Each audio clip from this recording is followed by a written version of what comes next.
टुकड़ा तेरा निवास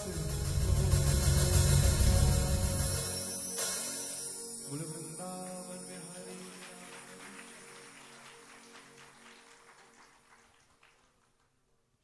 ऐसी ज्ञान की बातें सुनकर के राजा रघुगण पालकी से नीचे कूद पड़ा। तुम अपना परिचय दो, तुम कौन हो? मैं तो तुम्हें भिखारी समझ रहा था, एक पागल समझ रहा था। तुम तो तत्व ज्ञान की बात कर रहे हो। क्या साक्षात वेदो नारायण साक्षात? क्या साक्षात नारायण भगवान मुझे दर्शन देने के लिए, मेरा मार्गदर्शन करने के लिए यहां पर पधार गए हैं क्या? आप मुझे बताइए, मेरा कल्याण कैसे होगा? मैं क्या करूं? मैंने बोला कि आज पहली बार बोले थे तो बोले, राजन तुम्हें मुझ में भगवान नहीं दिखाई देता और तुम तत्व ज्ञान लेने के लिए वहां जा रहे हो। अरे भाई, मैं तो इन चींटी और चींटों में भी, कीड़े और मकोड़ों में भी भगवान के दर्शन करता हूं, इसलिए पैर को थोड़ा आगे पीछे रख रहा था। और तुमने अपने आप को तो पाया नहीं। क्या हमने अपने आप को पा लिया है? हम अपने बारे में जानते हैं कि हम कौन हैं? तुमने अपने आप को तो पाया नहीं और तुम परमात्मा को पाने के लिए निकले हो, परमात्मा को जानने के लिए निकले हो। पहले स्वयं को तो पालो, तब तो परमात्मा को पा पाओगे।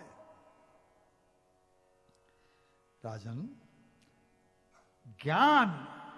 ज्ञान रूपी खड़ग से अपने इस अज्ञान रूपी अंधकार को काटो, निष्पाप होकर के यहां से जाओ, वरना ये राजा होने का राजापना आपको मिट्टी में मिला देगा, आपको नरक में गिरा देगा। अरे राजन, तुम तो केवल एक ही देश के राजा हो, मैं पूरी पृथ्वी का राजा था। हम पूरा भरतो नाम राजा, भरतखंड का पूरे का राजा था मैं। और केवल एक आसक्ति के कारण मुझे मृग योनि मिली। राजन, उस आसक्ति के कारण मुझे यह मृग योनि मिली, तब से मैं डरा रहता हूं और आसक्ति में न पड़ जाऊं, इसलिए पागल की तरह मैं घूमता रहता हूं। मैं पागल नहीं हूं, लेकिन पागल बनकर के रहता हूं। क्यों? कि असंग भाव के रहने से मैं बच जाऊंगा, वरना मैं आपकी तरह से मोह बंधन में पड़ जाऊंगा।